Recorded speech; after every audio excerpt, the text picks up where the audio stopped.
सही बात। चाइना बोला बहुत सस्ता हो गया। गर्दन में घंटी बांध देंगे। चाइना बोला है कि हर मालिक अपने कुत्ते के गर्दन में मोबाइल लटका के बोलेगा, oh my dog please come on.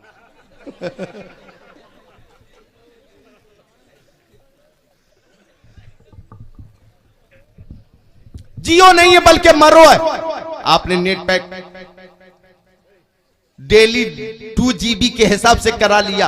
अब दिन में 12 बजे लगे हुए हैं, 1 बजे लगे हुए हैं, 2 बजे मोबाइल पे निगाह जमी हुई है, रात में 10 बज गए मोबाइल पे निगाह जमी हुई है, 11 बज गए वही मोबाइल पे निगाह जमी हुई है। यानी वो जियो नहीं बल्कि मर रहे हैं। 12 बज गए रात के और मर रहे हैं, 1 बज गया और मर रहे हैं, 2 बज गए मर रहे हैं, 3 बज गए मर रहे हैं, 4 बज गए मर रहे हैं।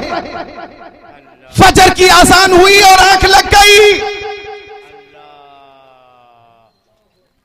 कर्नाटक में कुछ गैर मुस्लिमों ने ये आवाज उठाई थी कि लाउड स्पीकर से जो फजर की आजान होती है उस पर पाबंदी लगाओ। पूछा गया क्या वजह, क्या रीजन क्या? तो गैर मुस्लिमों ने कहा कि आजान होती है और मुसलमान जब उठकर मस्जिद में आता ही नहीं तो आजान से क्या फायदा। रीजन उसका बहुत माकूल था, माकूल। आजान का मकसद है लोगों को नमाज की दावत देना। जब लोग अपने अपने बिस्तरों से उठते ही नहीं तो क्या जरूरत लाउड स्पीकर की? आपसे मैं पूछूंगा कि क्या आजान पे पाबंदी लगनी चाहिए, तो आपका जोश कहेगा कि हम जान तो दे देंगे, आजान नहीं देंगे, दौलत दे देंगे, इबादत नहीं देंगे। मैं कहता हूं कि दौलत देने की जरूरत नहीं है, तलवार उठाने की जरूरत नहीं है, मैदाने जिहाद में आने की जरूरत नहीं है। जब आजान हो और आप काम कर रहे हैं तो आप बोलिए काम से तू बाद में है, नमाज पहले है। और जब आप सो रहे हैं, आजान की आवाज कान में आई तो बिस्तर को मारो लात और बोलो राहत बाद में है, इबादत पहले है। इबादत भी होगी, इबादत की हिफाजत भी होगी। आज भी हो जो बराहीम सा ईमा पैदा, आज कर सकती है अंदाज़े गुलिस्तां पैदा। तो बच्चियां अगर मोबाइल से ज्यादा नमाज से मोहब्बत करने लगें, कुरान की तिलावत से मोहब्बत करने लगें, और जब इनकी शादी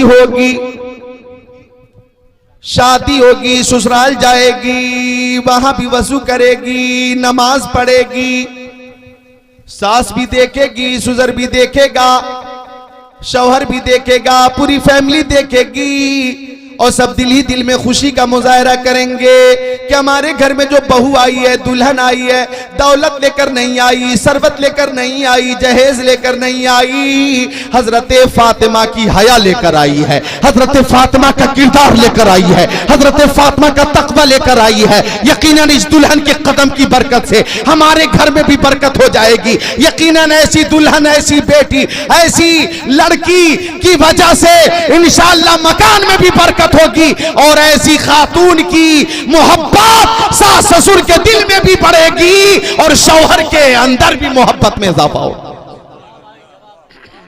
बहुत अच्छे। नमाजों की पाबंदी कीजिए।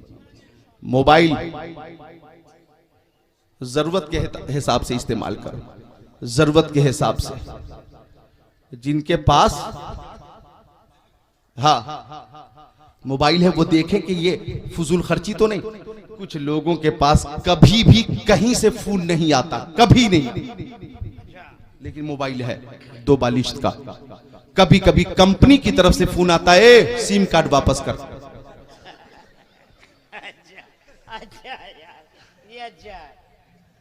तो जरूरत के मुताबिक, हाँ अगर आपके पास मोबाइल है तो कुरान शरीफ की तिलावत सुनो, बोलो सुभान अल्लाह। मोबाइल है तो आप मुअक्कर उलमाए किराम की तकरीरें सुनो, बोलो सुभान अल्लाह। अगर मोबाइल है आपके पास तो आप नात शरीफ सुनिए, मनक़बत सुनिए, हदीसें सुनिए।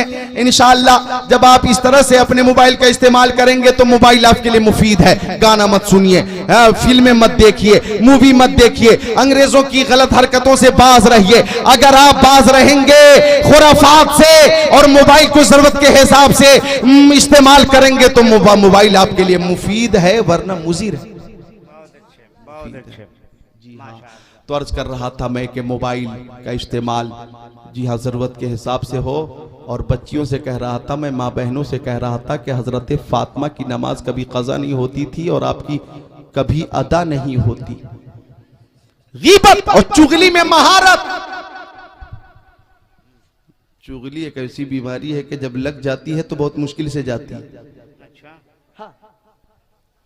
और एक चुगली की वजह से कभी कभी पूरा पूरा खानदान तबाह हो जाता है। अल्लाह हो जाता है जी। एक शख्स अपने गुलाम को बाजार में बेच रहा था और गुलाम था चुगलखोर। क्या चुगलखोर। तो उसने उसकी जो सिफत कबीहा थी उसका जिक्र किया कि मेरा ये गुलाम अमानतदार है, खुददार है, दयानतदार है, ताकतवर है, जिम्मेदार है, खूबियां बहुत हैं, एक ही कमी है कि ये चुगलखोर है। और कीमत भी बहुत मुनासिब रखी। तो एक शख्स आगे आया कि मैं खरीद लेता हूं, बहुत खूबियां हैं, चुगली ये कोई बड़ी बात नहीं। खरीद कर गुलाम को घर लाया, चंद दिनों तक गुलाम रहा और बहुत मुनासिब हिसाब से रहा। लेकिन जब आदत ने मजबूर किया तो उसने भी अपनी हरकत दिखाने की तैयारी की। अच्छा। वो सबसे पहले अपने मालिक की बीवी से बोला कि आप अपने मायके जाने की तैयारी कर लें। अच्छा। बोली क्यों? तो कह रहा है कि आपके शौहर आपको तलाक देने वाला है, आपके शौहर आपको तलाक देने वाले, उसका चक्कर चल रहा है, आप जाने की तैयारी करें, वो आपको तलाक दे देगा। बड़ा परेशान हो गया कि बहुत परेशान हुई खातून कि वो इतनी मोहब्बत करता है मुझसे, तलाक क्यों देगा? बोला हाँ तलाक देने की तैयारी है, लेकिन एक तरकीब मैं ऐसी बताता हूं कि अगर आप उसमें अमल करेंगी तो तलाक से महफूज रहेंगी। बोली क्या है जल्दी बताओ। बैठो बैठो। बहुत अच्छे हैं। कितना कितना खूबसूरत आदमी है यार ये। बैठ जा भाई। सलाम अलैकुम।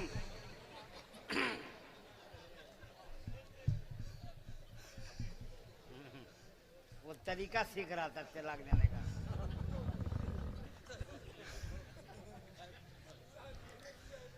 अर्ज कर रहा था मैं कि बोला चुगलखोर गुलाम के आप ऐसा करें कि आपके शौहर जब सो जाएं तो सर के 5 बाल काट के मुझे दे देना, मैं ऐसा दम करूंगा, ऐसा दम करूंगा, ऐसा दम करूंगा कि आपका शौहर बेदम हो जाएगा और आप तलाक से बच जाएंगी। चूंकि ताबीज पर गंडों पे बहुत ज्यादा भरोसा होता है ना औरतों को, बहुत ज्यादा। पता चला फला गांव में बाबा है बाबा, अब लाइन लग जाती है, कतार दर कतार खवातीन पहुंचने लगती हैं।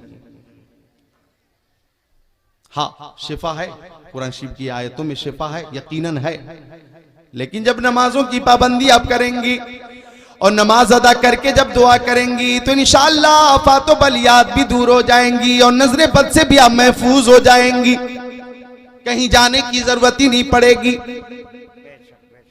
बोला वो चुगलखोर के 5 बाल सर के काट के लेकर रात में मुझे दे देना, मैं बांध दूंगा आपके शौहर को। वो छुरी लेकर तैयार थी कि जैसी शौहर को नींद आएगी मैं बाल काट लूंगी। और इधर वो गुलाम अपने मालिक से जाकर बोला कि आज सोना मत। अच्छा। क्यों भाई, क्यों नहीं सोऊंगा? बोला अगर तुम सो गए तो तुम्हारी बीवी तुम्हें ज़बह कर देगी, वो छुरी लेकर इंतजार में है, नींद आई नहीं कि जान गई नहीं। अब उसे नींद कहां आ जाती, बिस्तर पे वो मसनूई खर्राटे के साथ उलटता रहा पलटता रहा। 12 बजे रात के बाद खातून आई, छुरी लेकर झुकी बाल काटने के लिए, लेकिन उठकर वो बैठा और बोला जालिमा तू मुझे कत्ल करने आई है। इससे पहले कि वो अपनी सफाई में कुछ बोलती, उसी छुरी से उसने अपनी बीवी को कत्ल कर दिया। रात के 12 बजे हो गया एक मर्डर, झूठ और गीबत की वजह से हो गया एक खून। अब जब सुबह को उस खातून के मायके में खबर पहुंची तो उधर से भी लोग आए, इधर से भी लोग आए, तलवार भी चली, लाठी भी चली, गोली भी चली और एक झूठ और गीबत और चुगली की वजह से 20 लाशें गिर गई। तो चुगली बहुत कबीहा सिफत में से है, चुगली से बचें, झूठ से बचें, गीबत से बचें। माँ बहनों से गुजारिश है कि नमाजों की पाबंदी करें। गौर कीजिएगा मेरी माँ बहनों, हजरत फातिमा का सजदा इतना लंबा होता था कि पूरी रात गुजर जाती थी, सजदा पूरा नहीं होता था। तो रोकर दुआ करती, मेरे मौला ये रातें तेरी कितनी छोटी छोटी है कि फातिमा एक सजदा नहीं कर पाती, एक रात इतनी लंबी बना दे मौला कि फातिमा सजदा लंबा कर ले, सुभान रब्बियल आला की कसरत कर ले, जिक्रुल्लाह की कसरत कर ले, एक रात लंबी हो मौला कि फातिमा का सजदा भी लंबा हो मौला। सुनो ये तमन्ना माँ हजरत फातिमा की थी, ये तमन्ना खातूने जन्नत की थी, ये आरज़ू हजरत फातिमा की थी, ये ख्वाहिश खातूने जन्नत की थी। लेकिन सबने देखा इसी फातिमा ज़हरा के लाल अपने खून में लाल होकर मैदान करबला में एक सजदा इतना लंबा कर रहे थे कि फर्श वालों ने सजदे में जाते हुए देखा, फुरात की लहरों ने देखा, करबला के जर्रों ने देखा, हवाओं ने देखा, फजाओं ने देखा, खलाओं ने देखा, फरिश्तों ने देखा, लश्कर यजीद ने देखा, पर्दानशीनाने हरम ने देखा, सजदे में जाते हुए सबने देखा, सर उठाते हुए किसी ने नहीं देखा। सर झुका मैदान करबला में, सर उठेगा मैदान कयामत में। ऐसा सजदा किया और ऐसी नमाज पढ़ी कि दमे कयामत ये पैगाम पूरी दुनिया में आम होता रहेगा। न मस्जिद में न बैतुल्लाह की दीवारों के साए में नमाज इश्क अदा होती है तलवारों के साए में। ताक़ियाम क़यामत लोग इस सजदे पे फख्र करेंगे और नाज करेंगे। तो सजदे को रिवाज दीजिए, नमाज को रिवाज दीजिए।